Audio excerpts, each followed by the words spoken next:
like a circle in a spiral, like a wheel within a wheel, never ending or beginning, like the circles that you find in the windmills of your mind.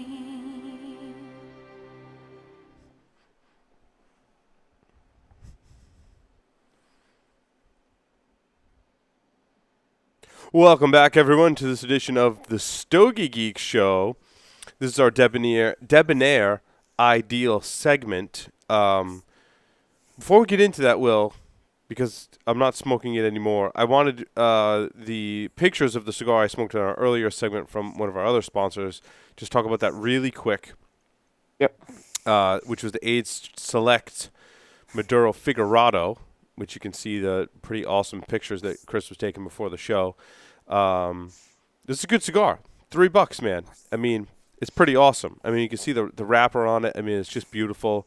Really, really awesome thing they got going on there at cigarfrontier.com. So that's pretty cool. And it was good. I mean, they're not an Oasis level cigar, but, I would say a $5. But I mean, at a $5, you can buy a whole bundle of 10. So go buy a bundle because they're fun. I mean, it's premium long filler. The cigars are really, I thought the tobacco was well fermented in those things. And I was really surprised when they first reached out to us and I smoked them. Now on to our Debonaire Ideal segment where we talk about being debonair. And Will, you put together, we're talking about this during the break. We have to call it the big game. We can't say the S word with the B word followed by it, apparently. Yeah, the big thing you put cereal in. And you guys can Google why we can't say the big thing that you put cereal in and have to say big game. Can we say that it's a game between the Seahawks and the Patriots? I guess we can, yeah. Okay. I didn't see anything with that. Okay, so it's the game between the Seahawks and the Patriots, which it's going to be a good game. It's going to be a good game. I can't say that as a Patriots fan I'm going in with as much confidence as I had when we were playing Indianapolis. But, As now a person who kind of has, kind of a connection to the Rhode Island area, I have thrown my support behind the Patriots for this game. So I hope, despite all the press. Despite our balls, right? Bad. All of the criticism behind our balls. Or the they're doing it. Our balls. They're doing an NFL investigation into why the footballs were not inflated entirely. And I was telling Paul before the show, the National Weather Service can't get a forecast right, and it cost New York City $200 million. And there's no investigation into why that forecast was that wrong. But I guess it's important to get those footballs. Absolutely, that's got to take priority. Ridiculous. I don't know what this world is coming to. In any case, on to Debonaire Ideal surrounding the big game. And big game snacks and cigars. Yeah, we kind of touched on last week being debonair eating. But I think, when it comes to having cigars, and hopefully you will be at a venue for the big game where you can smoke cigars. And maybe that could be a challenge. But it also brings up a lot of points, what can you eat that will go good with a cigar, and there's a couple ways to look at that. You can look at one way saying, you know what, if you have something if you're going to have those ultra spicy jalapenos and then you're going to go enjoy a good cigar, probably not the best idea to do. Dude, and I love buffalo wings as much as the rest of us, but there's something about really, I think all spicy foods in general that just do not go well with cigars. In fact, I've had to tell my wife, who on Thursday nights not to make anything spicy for dinner on Thursday nights. Yeah.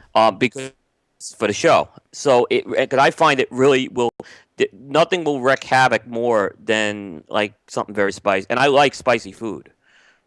Yeah, I like spicy foods as well. Sometimes they don't like me so much, but I like spicy foods. And especially when we talk about football day, I tend to be like the grazer. Like the entire time the game is on, like in between on commercial times and stuff. I'm like, a couple hot wings here, couple jalapeno poppers here, a few pieces of calzone here, and kind of like I spread that out throughout the whole game until you get to the end of the day and you're like, did I eat a meal? Like what did I eat? I kind of just picked the whole time, which is part of the fun of I think having game day at your house or going to someone else's house for game day, where everyone brings something because there's lots of chips and dip and all those awesome. I love the game time kind of foods. I think it's awesome. Even if it's just my immediate family at home, we sometimes kind of make the game day snacks, and the kids love them too. I tell you what, my almost 2-year-old. Dude, that kid can mow chips like there's no tomorrow. Like, if there is chips around, look out because you don't want to get in the way. He will mow them, and he will leave crumbs all over the house in places where you won't find them for years. But it's awesome. It's actually really funny to watch him eat chips because he really gets into it. It's pretty funny. Oh, that's awesome. For the big game, we're actually getting together at a friend of ours' house who has hosted the second year in a row. And typically the scenario has been, because a lot of us are cigar guys, he's got the big enclosed porch. Nice. So he's got the screened-in porch, which sometimes we do have to bring the heaters because when you get down to game time, it does cool down in North Carolina at night. What? So it gets to like 45 at night, Will? Yeah, You know what the low was last night here in Rhode Island? It was like 7, dude. 7. There's no outdoor heater that's keeping you warm when it's 7 degrees outside. I'm sorry, there just isn't. I digress.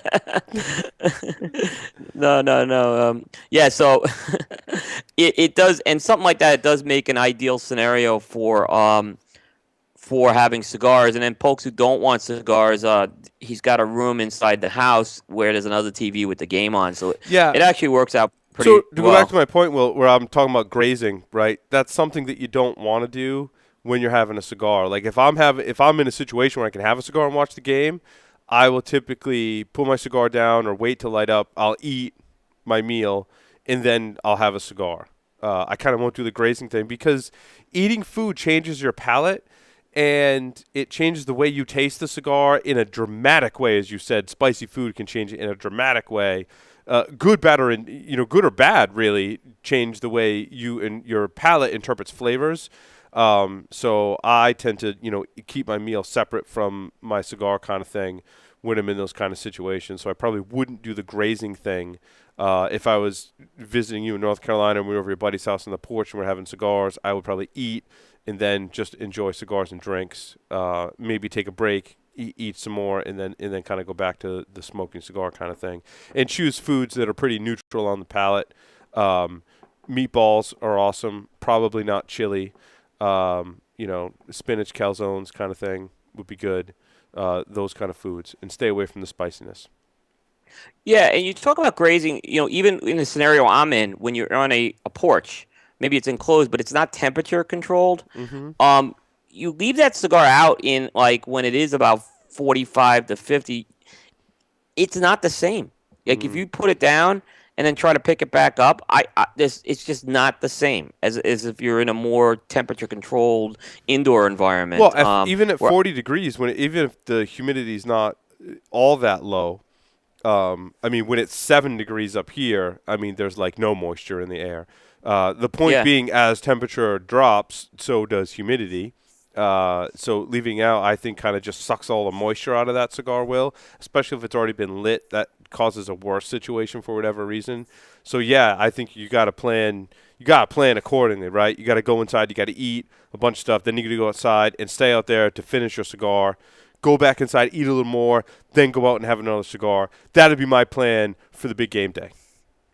No, absolutely. Absolutely. And I say that kind of jokingly, but I'm serious. Like, you do want to plan it that way because you could you don't want to ruin your cigar experience. And you want to have the appropriate size cigars to do that too. Like, I think of kind of Super Bowl as like a couple of Robusto kind of night, right? You're probably not going to get through 2 Churchills, right? But you're going to get through at least a couple of Robustos, maybe Toros during that time. So don't light up a gigantic cigar because, like you said, Will, you leave that cigar outside, you go back inside to eat, and then come back out or whatever. Or take a break to eat, and it's not the same. Which is kind of funny.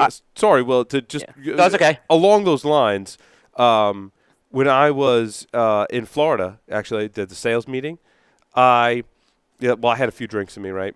So I have a lit cigar and I'm standing outside smoking. I mean, it's Florida, so I mean the weather's gorgeous outside.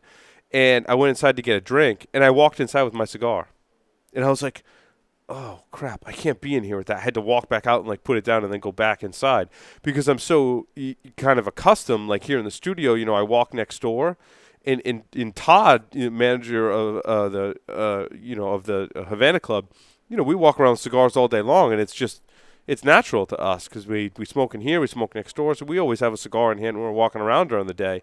So kind of like not thinking, because I had a couple of drinks in me too, so I was like relaxed. I was walking inside with my cigar. I'm like, ooh, that's bad. So to bring it back to your scenario about game day, like if you're outside smoking a cigar, be conscious of when you walk inside. Don't walk inside with a lit cigar because they don't want that in their house, And I think that kind of speaks to being debonair is, don't let your habits kind of get the best of you and do something like walk inside with a cigar. Absolutely. The other thing I was just going to say is now that I've actually gotten into some pairings lately, a little more than I've ever have been, and the Super Bowl can be a great time to do a few pairings. So if you're having a malt liquor or a whiskey or something, maybe take advantage to try to pair it, as well if you want. You don't have, Do you it like just may a add malt to the liquor, enjoyment. a malt liquor like a Colt 45, Will, or? No. Oh, you were referring to beer, not like I'm the one you talking. drink from the brown Yeah. bag. You don't want to be drinking a 40-ounce malt liquor, right? I guess I just lager, or I don't want to say. I'm not. I'm messing This with is you. I'm messing with you. all right. This I'm out of my. Malt liquor's like what, the rap stars used to drink in the 90s, right? With the paper bag over it and stuff like that. So a lager technically is lager a malt liquor. Lager is a type of beer. Okay. It's typically fermented at a lower temperature, Okay. which is usually why a lager tastes better like when it's really cold in Gotcha. its environment. Yeah. Gotcha. Yeah, so lager's a type of beer. Yeah. I knew what you meant by malt liquor. It was just I didn't know. I mean, was yeah. just picking on you. As folks know, I'm not the the We'll alcohol get you there. expert on Stogie We'll Geeks. get you Yeah, there. I'm learning, guys. So Beer is okay to pair with a cigar. I find it, like I said in the show in the past, I find it tougher to pair. There are some beers and cigars that go really well together. If I were at the Super Bowl party, I would definitely try to do that as well because you're gonna be drinking for a longer period of time. So I'll tend to drink lighter beer probably during the game, and then maybe towards the latter part of the game, maybe have a cocktail towards the end of the night kind of thing, provided I'm not driving or anything. Usually I'm either at my house, or my in-laws' house, which is walking distance, so there's no driving involved. Excuse me, so you can do that. Right. But yeah, pairing all that stuff together, I hate to drag this segment on, but I'm having fun. Pairing all that stuff together, it's kind of an interesting experience on your palate where you are drinking some kind of beverage, right? Whether it be beer or liquor or wine, pairing that with and eating different kinds of food there because there are different kinds of food that are available. You're not sitting down and having a meal necessarily. You're picking on different kinds of food and having a cigar. That can be kind of a unique experience. So I wouldn't definitely not to talk about the kind of cigar you want to bring. I wouldn't bring something like that Joel Sherman 75th or other cigars that have those kind of subtle flavors that you're going to want to pick out. I would bring a Connecticut broadleaf Maduro would be my choice for you, Will, if you're going to be smoking outside in 45-degree weather. Certainly anything. Hemingway Signature Classic, anything in the Hemingway Maduro line, I would reach for one of those, certainly. That's a good cigar, I think, for that kind of environment. I would reach for, like a lot of the Tatuaje line. I think is pretty robust flavor-wise, and you're not missing out on a lot of little subtle nuances with a lot of that Tatuaje line, which typically has a pretty good spice to it, pretty good like Nicaraguan twang to it that you can pick out amongst eating and drinking some of those different things. What else, Will, would you recommend? Debonair, I think, is a good choice. I mean, there are some subtle flavors in Debonair, but especially that Debonair Maduro line would be something nice and hearty to stand up to that cold and be an excellent choice. Yeah, that Seguida is a perfect one, yeah. Absolutely. Yep. Well, I'm excited. I don't know if I'm going to have a cigar during the Super Bowl, but I'm kind of jealous that you're going to be having cigars during the Super Bowl. Did I say that? Can we edit that out? During the big game. The big game. During the big game is what I meant to say. I'm kind of jealous you're able to have cigars during that time. So it's got to be done. Awesome. All righty. Are we ready to talk about our Stogies of the week? Yeah. Let's do it. Awesome. Go ahead, Will. All right. So I'm going to kick this one off. I'm going to kick it off with Las Calaveras by Crowned Heads. And, all right, so this cigar, the Las Calaveras, has been a very, very highly acclaimed cigar by a lot of people. I'll shoot straight. I smoked it when it came out. It didn't do much for me. Interesting. And I smoked it again. It still didn't do much for me. All right. Really? And like I said, I know a lot of people like this cigar. I'm just going to kind of give you my thoughts on this. So if folks, I think folks know about this cigar. It's the Las Calaveras is now their annual limited release that Crowned Heads is going to do. They're going to change the blend from year to year. This is the first cigar that the Crowned Heads did with the Garcias at My Father. And it uses an Ecuadorian Habano Oscuro, which is an ace priming, Nicaraguan binder, Nicaraguan filler, and it's a 5x50 Robusto. I found this to be a medium strength, medium bodied cigar. For something that's an ace priming, I don't know. I just expected something more robust, and I just didn't get something more robust with this cigar. I got some notes of like cocoa, earth, and floral spice with a little bit of a black cherry note. The flavors didn't change up that much as this cigar progressed. I found the flavors, and I talked to someone else, and he kind of put this word in my mouth. The flavors were muddied. I just felt they were muddy, but more so I was expecting this cigar to just pop out with flavor at some point, and I was waiting for it to happen. It just didn't happen. And I was hoping, all right, maybe when I revisited it this time, it's the same thing. Well, it's not a bad. I have some feedback from our chat room for you. ATL, longtime listener, says I'm going to get killed. I know I'm going to get killed. The Las Calaveras was great. He says, Zedman, the ever prolific Zedman, says, and I quote, "Coops on crack," with a smiley face. He did put a smiley face on it, so I expected it. Guys, I don't get it. I'm sorry. I just don't get it with this cigar. And look, I'm not trying to be a Crowned Heads hater or anything like that. I like the mule kick that they've done. So this cigar that I know a lot of people like this cigar. I know it. I just don't get it with this cigar. It's refreshing to hear you say that, Will. I mean, it speaks to your integrity as a cigar reviewer that you're not going to necessarily like every cigar that you're reviewing. It's not saying that it's a bad cigar. Obviously, there's lots of people that like that cigar. I tried this cigar when it first came out. I thought it was just okay. I want to revisit it now, hearing ATL and Zedman say it's really good and hearing you say that it kind of wasn't in your wheelhouse kind of thing. Now I want to kind of revisit it to see where I fall on one side of the fence or the other. I mean, let me tell you, it got a lot of press at the end of a lot of people loved this cigar. It was on a lot of people's lists. So, again, this could. I'm not saying it's a dog rocket. It's not a cigar I mulch in front of the lawnmower by any means. It lacked a wow factor with me. But again, it just could be the way this one hit with me, and I expected a lot of people to push back on me with this. So, I'd still say it's a try one. I mean, it's still certainly worth a try one. Awesome. Thanks, Will. Okay. I smoked a cigar that was on the Cigar Aficionado's top 25 list. I think we have a picture of this one. Pretty sure that we have a picture of this one. Because it was this cigar didn't get a whole lot of press. Correct me if I'm wrong. This is the Abe Flores 1975 Serie Privada Capa Habano Edición Especial. There it is up on the screen. Look at that. Edición Especial. This is in the Robusto size, or is it a short Robusto? It's a pretty small Robusto. I'll tell you which one made the list. This was this didn't get a lot of press. Will, is it just me? I mean, there's a couple of reviews out there. It was a price. The cigar came out. It came out a couple of years ago. So it was a 2000, I want to say it was a 2012, late 2012 release. I think I remember seeing it Orlando. So it's been out for a couple years. It's a pricier cigar. It's not a cheap cigar. Nine But I say that, 975 for the Robusto. It's a 5x52 Robusto. yeah, I mean it's not an inexpensive cigar. But I gotta say this: I've had that, and I've had the Maduro. It's a very good cigar. Now, some reviewers said they like the Maduro version of this cigar better, which is interesting. I would agree with that. I would agree. Really? I did like the Maduro better, yeah. But this was a very good cigar. This is so the cigar that made the list, the one that I smoked, is an Ecuadorian Habano wrapper, Nicaraguan Habano binder, and a Nicaraguan Habano and Dominican Corojo filler.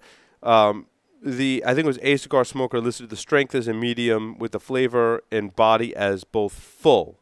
I linked to a couple of reviews in my Stogies of the Week's feed. I really like this cigar. I kind of thought it was on the more milder side of the medium spectrum, so I would call this kind of mild to medium in my book. But I mean, that's just my, kind of palate and assessment of it. But I thought the flavors were great. It had a nice kind of wood, kind of cedar flavor. It was very creamy and smooth. I really like this cigar.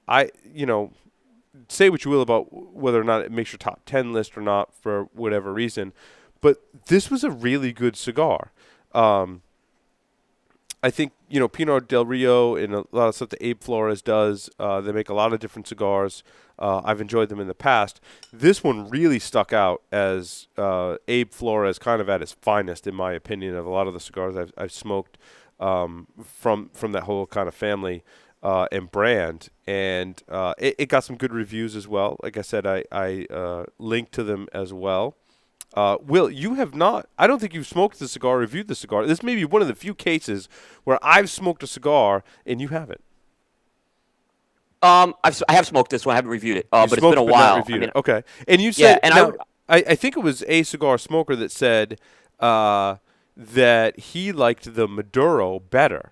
And as much as I liked the Ecuadorian Habano, I really want to try the Maduro now if people are saying that is even better than this one. I would agree, and I would say this, that if Cigar Aficionado was going to pick a PDR release, there are 3 PDRs I would put. This is one of the top 3 PDRs that's out there. Interesting. I think Abe Flores has done this is more of a smaller batch production than some of his like PDR 1878s. Yeah. I think with the small batch stuff he really does well with, and like I said, if PDR was if you were gonna slot PDR in on the top 10, and I'm not saying they do that, I have no problem with this cigar being on it. It's one of the best cigars they've come out with. I rated this a box split. I think that's about what I would be, for the price point and everything too. And that's a very highly rated cigar here on the show, for sure. Yeah, that's not a slouch. Yeah, we don't just throw that rating around. Like this was really good. I enjoyed. I wanted to get more. In fact, because it was number 10 on their list. Yeah, it was number 10 on the Cigar Aficionado Top 25 Cigars of 2014. Try and find this cigar. Like it's like a unicorn now. In fact, this is the cigar that when I ordered it, none of the local, and the reason I haven't smoked a lot of Abe Flores or Pinot Del Rio, not a lot of local shops here in Rhode Island carry this brand. I don't know why. I think he makes great cigars, but it's just not locally available. So, when I try and source cigars, I go next door to the Havana Club and I go to Mr. J's Havana Smoke Shop, and that's where I buy the majority of my cigars for sure. And they don't carry this cigar. So then I'm forced to go online. And I ordered 3 of them. I tried to order 3 of them. I put 3 of them in my cart, 3 singles. And I got a call about an hour after I placed my order, and they called me and said, "Sorry, Mr. Asadorian, but there's only one left, so we've credited your order, and we're shipping you the one." So I've only smoked one of this cigar. I really want to smoke it again because I did like it, and I feel like this one had some subtle flavors too that can kind of force you to pay a little more attention. I did smoke this very early on in the day. In fact, it might have been my first cigar of the day on like Monday of this week. So I did smoke it on a fresh palate, so I was able to get a lot of those flavors out of it because it wasn't a clean palate. So I liked it. I liked it, and I want to get more. So. And again, Paul, I think it speaks to because this was a small batch cigar, so they aren't producing large volumes of this. A lot of stores probably didn't have it, And when the rating came out, people, if you saw it, they grabbed it. Right. So I think that's, that speaks for the cigar. I don't think it's not a one and done release. They'll still produce it, but it's going to be it's a more limited production run they're doing. Yeah. So I thought it was one of the more interesting ones that I found from the Cigar Aficionado Top 25 list. So I thought it was a solid pick by them on that one. Yeah, I really did. I'm glad I smoked it. Yeah. Back to you, Will. I smoked the Roma Craft Aquitaine in a size called the Venus, which is a Salomon. I see what you're saying. Yeah, it's a Salomon size. Now, Skip calls this a petite Salomonis, and it's not petite, okay? It's 6.5 by 56. That's a petite? But it's smaller than a Salomonis. So I mean, you put that next to a Paul Gamarian, or Phil's, it's smaller. Yep. And it's in that Aquitaine blend, which is that Ecuadorian. Because Quaba, the Cuban cigar manufacturer, makes what I would call a true kind of petite Salomones. They make from really large all the way down to really small. They've got a large spectrum, and they're interesting cigars to smoke. To have that Salomone size in a kind of smaller form factor is kind of neat. So it's interesting, and it kind of reminded me of that. Yep. No, it's but I tell you, it is a So this is a shop exclusive to Doc James Tobacco, located. They have a couple shops in Westchester, New York, and the Adam DeSiena, the from that store, sent me this cigar to smoke. He sent me a couple of these, and I was real impressed, to say the least. Prior to this, I know Stogie Santa has been partial to the Mode 5. I've kind of been more partial to the Blockhead. This one's come in and it's bell of the ball in this line, in my opinion. It is an incredibly well made Salomonis. It has a nice open foot on the Salomonis, which I like. I like it when it's got that open foot because I feel, Salomonis is going to be a challenge to burn. Mm-hmm. This wasn't a challenge to burn. I think the open footer certainly helped that, but it really kind of held its own after that. The tapering of this cigar is really going to give you're going to get that tapering effect, and there's things that are going to come out on the Venus probably that you're not going to get on some of the other Aquitaines, so you get a lot more complexity with it. Great flavors of cedar, natural tobacco, coffee, you get some black pepper there. I thought this one was a little more dialed back compared to some of the other Aquitaines. Medium to full, basically in strength and body, where most of those I feel are a little closer to full that I've gotten on most of the other Aquitaines. Is his Aquitaine the same? It's the same blend in all of his Aquitaine line, or similar blend? It's the same tobacco components. Yeah. So I guess the ratios do change from time to time on that. So what you're saying is the Aquitaine, the wrapper is the same, like Ecuadorian Habano Ligero. That's the same on all the Aquitaine. Yeah, it's the Cameroon binder and the 3 Nicaraguan fillers as well. They're all the same. So Aquitaine Mode 5 has the same components. It's kind of the same component. Okay. So there's now 10 sizes of the Aquitaine. Wow. Six of them are regular production. There's 4 shop exclusives. And here's the thing about this Aquitaine line. It's one of those lines that I kind of put it. The line that comes to mind first is Dion's Original Documents line. They kind of all tell their own story with these sizes. Yeah, their sizes are very different. But the blend is awesome because, like, the Mode 5 is one of my favorite cigars, I think, of all time. That thing is just so awesome. And all the other Aquitaines I smoke, I really like. But you're right, the size definitely changes the experience. Yeah, and when you have that box press blockhead, which is that you get a different feel for that as well. So I've been pretty, like I said, I think the Aquitaine has aged fantastic as a line. It's like I said, I thought the other thing I'll make a comment on is construction here, because that's a Ligero wrapper, okay? And on a Salomonis, I kind of was saying this thing, I could see me having problems with this, right? Because I do have when it comes to Salomonis, look, I do have. There's no such thing as Paul syndrome. They could be challenging. This thing burned beautiful, right to the nub. I mean, where I got a nice, firm, cool nub. So you're saying you have like Will syndrome with Salomonis? Yeah, maybe we'll call it Will syndrome on there. Yeah. But there's certain Salomonis, like I'll be partial to the Paul Gamarian, Phil Zengi's, which and I put this right up in that category. And don't forget the Hemingway line. I mean, those are Hemingway, like yeah, Salomon, but those always burn great for me. But you're right. A lot of the Salomones, type sizes can be tough. They can be, but I said with a Ligero wrapper, I just kind of was expecting the worst, just because, and it's a testament to the work coming out of Skip's factory, right Absolutely. now. It's a box-worthy cigar. They come in boxes of 10. They sell for $10. And thanks to the guys at Doc James, it's also my bell of the ball now in the Aquitaine. Really? Better than the Yeah. Mode 5? Oh, it's better than the Mode 5. Wow. Get out. I'll say that with confidence, All right. not hesitation at all. You gotta buy me some. Yeah, I'm gonna probably put an order in for some of these. This is one of Skip's best cigars I've had. Wow. Yeah, I can't wait. He did really good Do you have job. to call the store, or can you order online? You can go to docjames.com, order them online. They sell 5-packs and 10-pack. Or you can call the store. Be sure to tell them that Stogie Geek sent you. Yep. You need to maybe do another one. I need to order from. Yeah, I got to get some. Like I said, this is, and these sometimes show up at these Roma Craft events from time to time. However, there's a Cro-Magnon Venus, right, that's floating around. Now, the Cro-Magnon Venus, when Skip came to town, I missed out on that. They sold them all out. But the Aquitaine one did not come to town when Skip was in Charlotte. So. And I heard, so I do want to smoke. Now, the Cro-Magnon Venus is only available from some store in Hawaii called Our Field Wine Company. So, it's Doc James only has the Aquitaine Venus. Interesting. Yep. Interesting.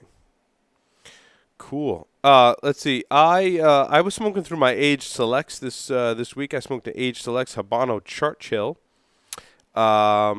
This is a Nicaraguan Habano wrapper, Nicaraguan binder, and Nicaraguan filler. It's a 7x48. Again, this was rolled in 2009. This one was really good. And actually, I found a review on this cigar from Cigar Federation. Who also Catfish. Catfish, I think, reviewed it. Yeah, Catfish reviewed the cigar pretty favorably, actually. He said, if you're kind of where he put this cigar too, right, is, you're 2 or 3 cigars deep at an event or during the day, and you want to smoke something that, is enjoyable, but isn't something that you have to smoke on a fresh palate to enjoy the subtle flavors. Like, this is it for you. It had a great spice, had some nice kind of tobacco flavors, a little bit of sweetness.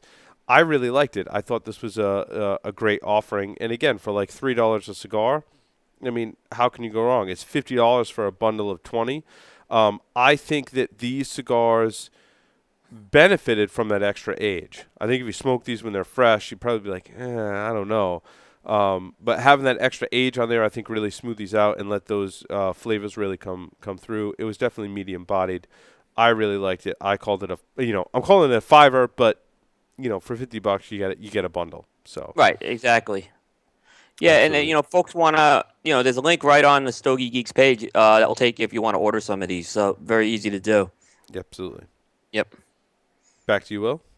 So kind of continuing on this Ligero kick, I started with the Venus. I smoked the new Swag, the Swag Black, by Boutique Blends, and this is a Dominican Puro with a Havana wrapper that is, as Raphael's talked about on the show, it's on almost all Ligero blend using 8 to 9-year-old tobaccos. So there's a lot of Ligero in this cigar. And, Swag's been an interesting line to me. I think Swag is, Boutique Blends has had 2 main lines. I know they just introduced a third with the Bohem, but, it's the Aging Room line and the Swag line. And the Aging Room line's done much better, I think, than the Swag line. And you could certainly... I'm not saying there's been bad cigars in the Swag line, but I think it's taken the second fiddle to the Aging Room line. This one was kind of, again, he released 4 cigars at IPCPR. I think of the 4 cigars, this is one that was most forgotten about. I smoked it in what they call the VIP, which is a short Robusto, more like a Rothschild, I think. It's a 4.5 by 48. But I'll say this was one of the best cigars I've had from that Swag brand. I think this really had it did pack a punch. I'm not going to say it's full strength, full body. You get that Ligero, especially in the small Robusto. You're going to get notes of nut, natural tobacco, and there's a nice mixed fruit sweetness that you kind of get on the palate with this cigar that I think really balances and kind of smooths out some of the Ligero and some of the nicotine you're going to get from this. And the burn, again, for I don't know how much Ligero is in it. I don't know if the wrapper is Ligero or not, but the burn was very, very good. In fact, this cigar had a pretty tight pack to it, and I was kind of concerned about that. But what I found out is the tight pack put a little resistance on the draw and actually turned it into a positive here. So I kind of put this as a box split. It's a pretty good cigar. I think it's one of the better swags I've had. Awesome. I have some swag cigars that I think that you sent me. I think you have this. It's on my you list. may have a different size, Yeah. but I think you have this one up there. One more age selects as I smoked through all the ones that you had sent up to me, Will. This one's a little deeper body. This is the age selects Habano Oscuro Churchill. I liked the size on this one. It's a 7x47. So, I mean, you think about like a Corona size at a 46 ring gauge. Just put a little more on that at 47. You know, it's weird. 49 feels like a much bigger cigar. Like this almost felt like a gigantic Corona because of the size. So I liked the size on it. It was a little more bold in the flavors, a little more sharp. I didn't like it quite as much as some of the other ones, but it did have some good nuances throughout the cigar, for especially for the price. And again, I would put this at a 5 rating. The shining thing in this was the size. I thought was really cool, and it smoked really good. It has some good flavors, and has that. This one has a little more extra kick to it than some of the other ones. So I would smoke this one later in the day, but still a really good offering. I smoked that one when I was driving up to the anniversary show. I remember I was driving through Virginia when I was smoking that cigar, and I was smoking that one when I was driving, which is not the best. We talked about that, not maybe. Yeah, but they make great cars. We talk about smoking in your car. You know, you don't want to smoke a $30 cigar that has a ton of nuances to it when you're driving in the car, because the ash it's burning weird because the window's open and you're not really paying attention because you're driving, kind of thing. Yeah, and I tell you what, I had the sunroof open with that, and the next thing I knew, it didn't burn fast, but I mean, I was going through the whole state of Virginia. This thing was finger nubbing on me, and it was still burning good. So I was real impressed. That was real impressive. Just on that same cigar that you smoked, I had that one. I tell you what, you kind of had this. I had this preconceived notion about age selects and being a bundled cigar.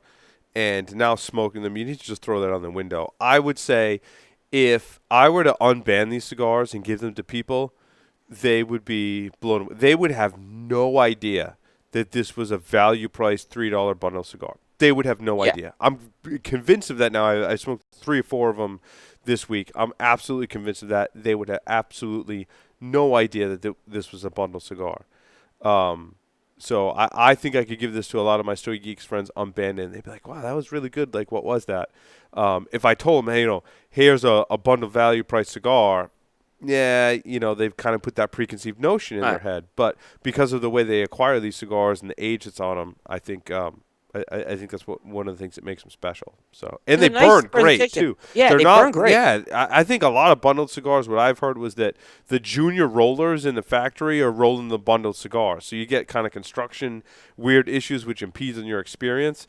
These are rolled awesome. Like the burning, drawing construction on them are all awesome. So. Yeah, and there's a nice presentation. I think the band is pretty nice on it. Yeah. They come packaged in a nice. They come packaged in like a wax paper. Mm-hmm. Again, I don't like to use bundle, but it's very nice. And I'll say this: I got a bundle. I went through one of them, and it wasn't like. And again, I hate using the word bundle, but sometimes you'll get these cigars and you'll say, oh, I'll buy the 20 of them, and if I get 12 of them, I got my money's worth. Right. No, it wasn't like that at all. Yeah, It's all consistent in there. Yeah. Exactly. Yeah. So Yeah. great value cigars. Especially though, a lot of times we get criticism for talking about $50 Davidoff cigars or the $106 Padron cigar. I mean, here's something on the complete opposite end of the spectrum that Will and I are like, we enjoy smoking these as well. So I think that really, goes to people looking for those value cigars. You should definitely check them out. Yeah, and they actually what they do is they have the company, they go down to Nicaragua and they basically seek out this stuff, and they've been able to basically find this stuff. So they've been kind of uncovering nooks and crannies, so to speak, and it's down there. There's a lot of cigars down there. Yeah, absolutely. Yep. Yep. Back to you, Will. Went back to the Avo Greatest Hits sampler, and I actually smoked so I'm going backwards. So now I'm up to the 2012 the La Trompeta. So I kind of prepping for this. I did a little research into the archives of Stogie Geeks history. Yeah, And we I didn't like remember, this cigar when it came out. well, yeah. So here's the thing. I remember I actually found a show where you guys were talking about the cigars you were most looking forward to in 2012, and this was on there, right? And then I found basically a wrap-up show, and someone killed this cigar as one of the worst cigars they had for 2012. Yeah, I think someone, Stogie Santa, described it as wet cardboard. Was this the wet Yes. cardboard? Yeah. Yes, I think it was Stogie Santa. Mm-hmm. It might have been. It was either Stogie Santa or Tim, one of the two. I don't remember which one, but it was. And I had smoked this, and I didn't think it was a terrible cigar. It definitely, as far as the Avo Limiteds go, it was not one that stacked up as well. I think they had a lot of issues with youngness and construction when they came out. So I went and revisited the one in the sampler, which I don't know if this is one that's held over from 2012 or whether they brought the blend back. That's not quite clear what they've done. It has that 702 wrapper on it, which is basically a Davidoff proprietary wrapper on it with Dominican binder and filler, and it's a Torpedo 6.5 by 54, and it's got the little Ecuadorian Connecticut cutouts to make this look like a trumpet.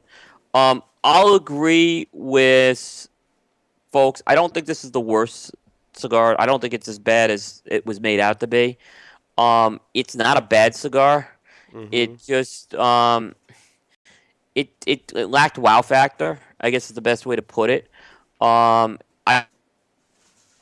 fact, I felt in a way it had a little less sweetness than it did when I had it a few years ago, but I think there were other mature flavors in it that made up for that. I put this as a 5, but I'll be honest, if it was like, if you get that sampler, if I was to rate, this would probably be towards the bottom, maybe this and the Avo 25 are like probably the ones I'd put towards the bottom right now. Certainly, it wouldn't preclude me from buying the sampler of this, but I don't know if this is an Avo I would not seek to find this 12. I mean, I just wouldn't go seek it out. If I saw it on the shelf, maybe I get a few of them just to have in my humidor. That's why I put a 5, but I'm not going to go on a witch hunt for this cigar by any means. Mm. So I'm curious when you get up to that one, what you think of that. Did you get wet cardboard from it, Will?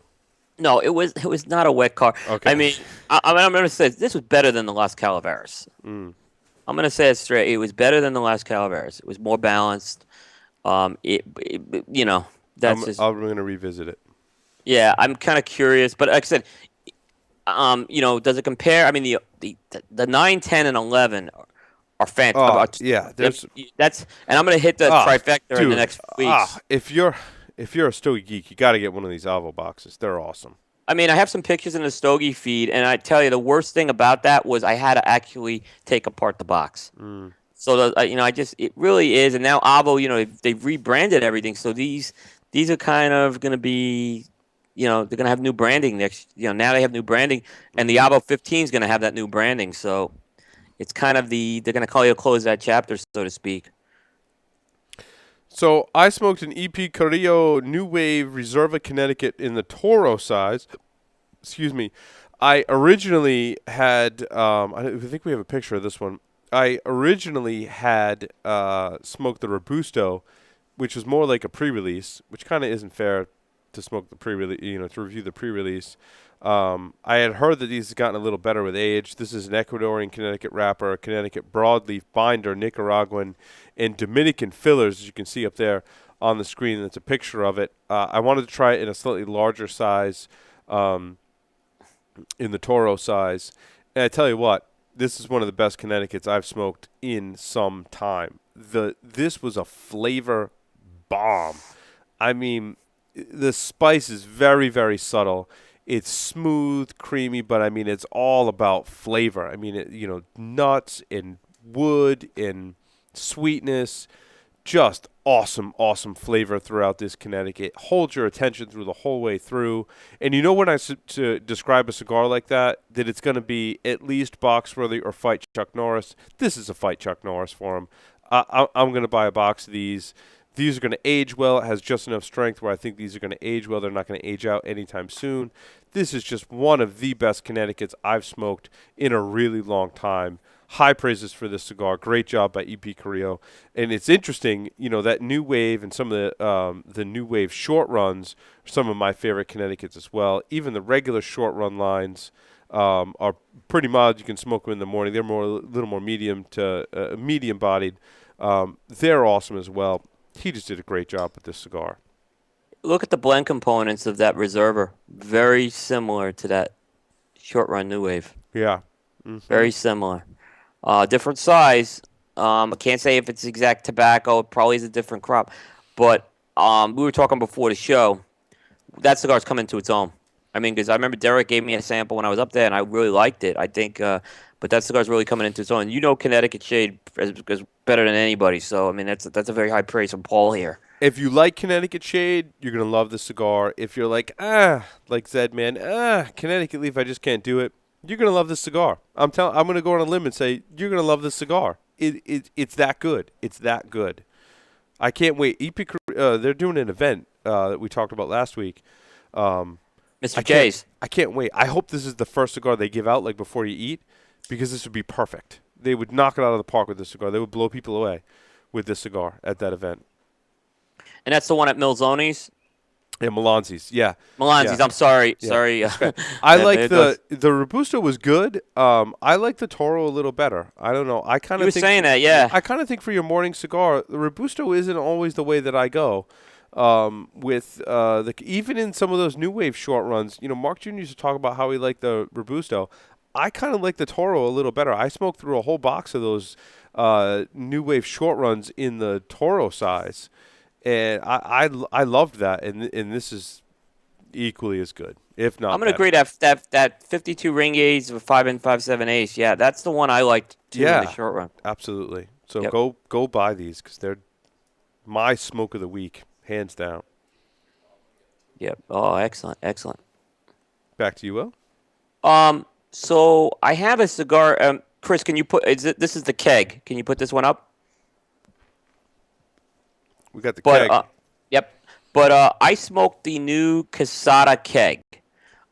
Is this the limited or is this store exclusive? No, this is limited. Just a limited run. So available to stores, but limited edition. From what I understand, they did a run of 250. Oh, do we lose Will? Oh, you there, Will? Oh, and it comes in like a keg. Yeah. I was looking at these online. I wanted to buy these. Those are pretty awesome. That's pretty cool. Did we lose Will? Right at the pivotal moment, we had his picture of his cigar up, and we lost Will. Did he go completely? Yeah. Will dropped completely. The powers of the internet. Oh boy. Well, there's a picture of the Quesada keg. Let me see if I can read what Will wrote about this cigar while we try and get Will back. I feel bad now. He rated this pretty high, actually. I'm excited about this because now it's interesting. This uses the Pennsylvania broadleaf, which we talked about in our previous segment with Scott Weeks, which he was of the opinion it was more of a filler tobacco. This uses Pennsylvania broadleaf. I'm back. Oh, you're back, Will. I was talking about how this cigar uses that's okay, Pennsylvania broadleaf on the wrapper, which we talked about in our previous segment. Yep. So, yeah, this is a limited run with, like I said, at least for this year. They designed this cigar, I guess it's kind of an ancillary cigar to the Oktoberfest.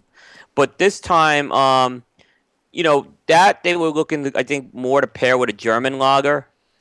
And hopefully I'll get this part right. But they were looking to pair more with an Irish stout.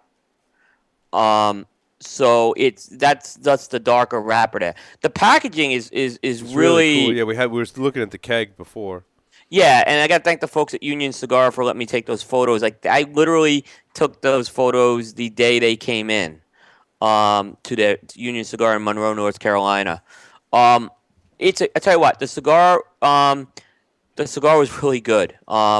It's got notes of like dark chocolate. It's got white pepper. You get a little bit of that lager taste in the background. It's very subtle though. It's not gonna, it's not like when I talked about the Asylum Dragon's Milk kind of a thing. It's very subtle.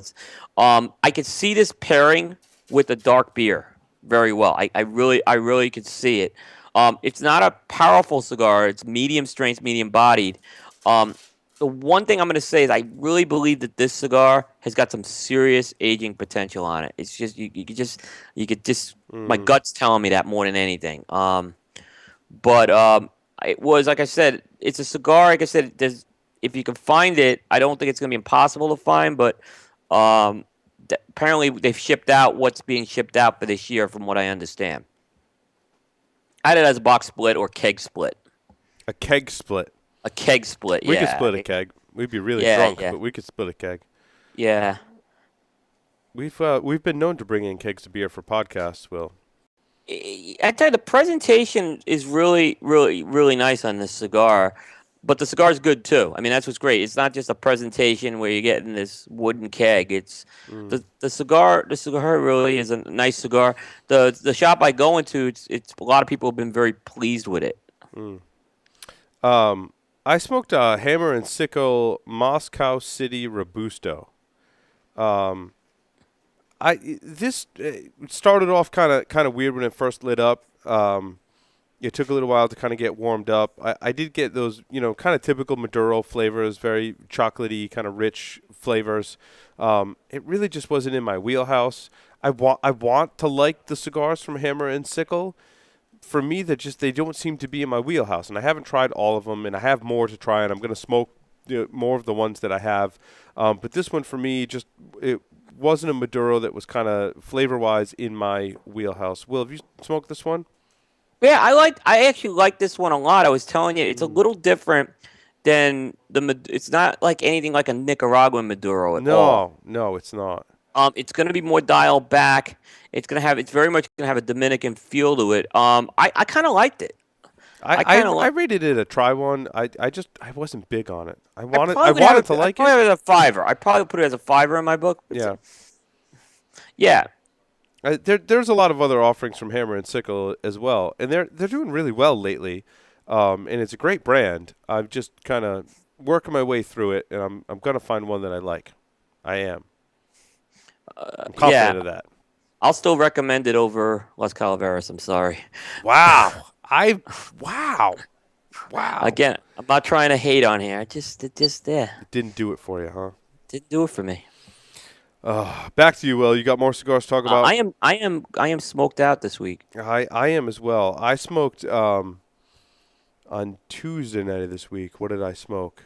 I definitely smoked a Milan. Oh, I smoked the one I was smoking the crap out of because I splurged and bought a box of them. Is that Padron 85th Natural? Oh my God, is that thing awesome, dude? Holy crap! Like I'm just gonna work my way through this box because I can't stop smoking them, dude. They're so good. They're so good. They smoke so awesome. I smoked when I was in Florida last week. I smoked another one this week because they're so damn good. That thing just pours flavor. It's got a nice bite, nice amount of spice up front, and it settles down. Really, really awesome cigar. One of my favorites to smoke lately. I also, when I smoked the Milano Petite Corona. I like that. Now, when you smoke those two back to back, and I smoked them in that order, when you smoke those two back to back, you can't compare them. It's not the same cigar by any stretch of the imagination. But that Milano Petite Corona, not as much complexity in the flavors as a lot of cigars, but I tell you what, that thing delivers in the flavor department. That is my pick for the Milano still, and I kind of smoked it again because I smoked through a couple of different sizes of the Milano. I did the one that was on the 25 list. That was the Figurado. I went back and I smoked that Petite Corona. Dude, Petite Corona all day long in that Milano line. All day long. I think they got the wrong size with the rating. I agree. And that's one of the reasons why I smoked it. I agree. I really think it's the best. I mean, again, I think the one they got's a very nice size. That Perfecto's a nice size. But, yeah, that Petite Corona is the one I'd take any day. Yep. Absolutely. Alrighty. We want to get caught up on contests. Yeah. Do we want to do another contest for this show for a Smoke Naked shirt? First of all, we could do that. We have to come up with a question though. A good question. So let's recap. While you think of a question, I'll recap our other contests for this show. We have a winner actually for a live contest show for the Scott Weeks segment with Recluse Cigars. We have a winner. Robert J.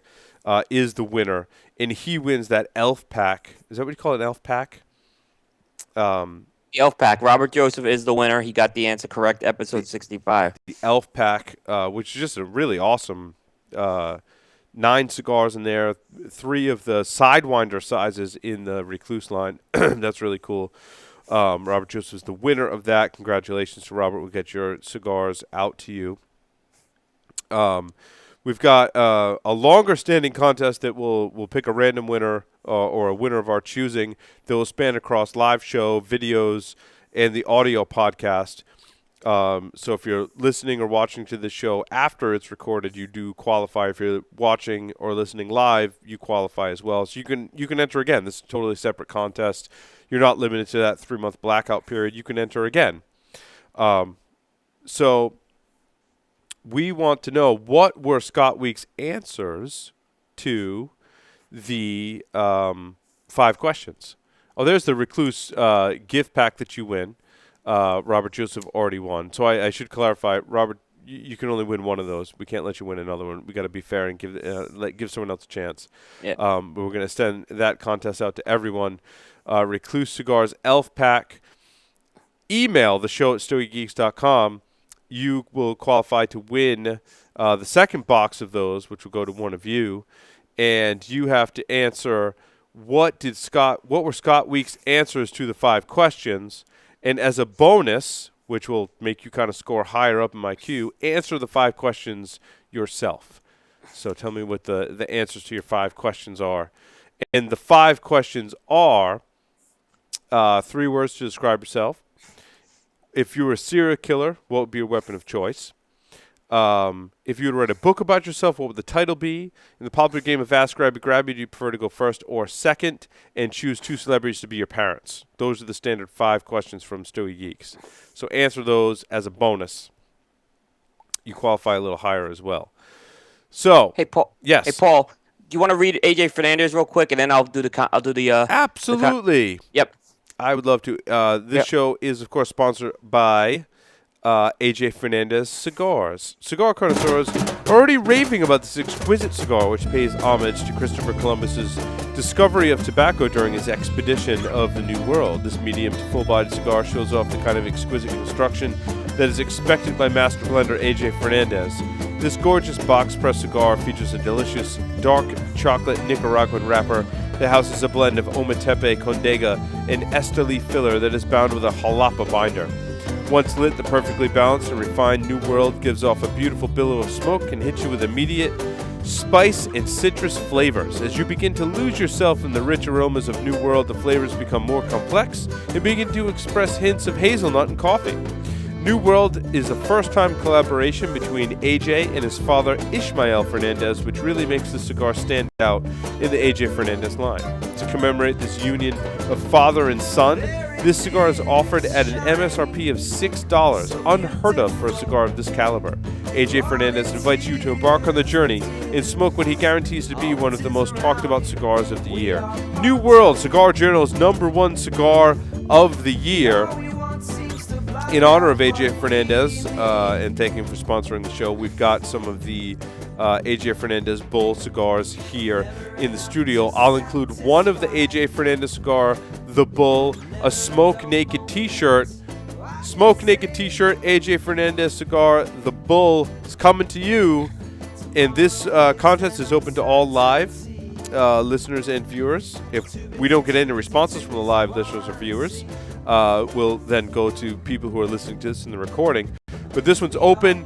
You win a cigar, AJ Fernandez the Bull, Smoke Naked t-shirt. Email the show at stogiegeeks.com the answer to this question, which Will's going to read to you right now.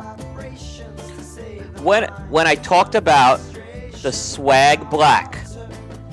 What sweetness did I say I got off that cigar? Wow. What did Will describe? What sweetness? What kind of sweetness did Will get off the Swag cigar? Swag Black. Swag Black. Email the answer to that question to the show at StogieGeeks.com. You win an AJ Fernandez the Bull Smoke Naked t-shirt. Email us now. We're waiting. Yep. Chris is waiting. He's waiting to send you a free cigar and a t-shirt. This is Smoke Naked. You could wear your Smoke Naked to the big game party that you're going. Well, I don't know if it'll make it there in time. Probably not. It probably won't. No. Probably won't. But you could wear it after that, and it would be just as good. And you could wear your t-shirt where it's warm. If you're in here in New England where it's like 7 degrees at night, you're probably going to want to maybe get a size bigger and wear it over a sweatshirt, perhaps, or go on vacation to North Carolina, Florida, and sport your Smoke Naked t-shirt. Where Zedman is in Canada, you're probably not wearing a t-shirt unless you crank the heat up really high in your house to like 80 degrees and then rock your Smoke Naked t-shirt. So, I'm just rambling. No. Chris, the production guys are telling me to wrap it up, Will. Yeah. Well, thanks, everyone, for listening. Thanks to our special guest, Scott Weeks from Recluse Cigars. Thanks, Will, as always, for this edition of the Stogie Geek Show. Make sure you participate in our contests, and we'll see everyone next week on the Stogie Geek Show. Thanks, everyone. Thank you. Sit and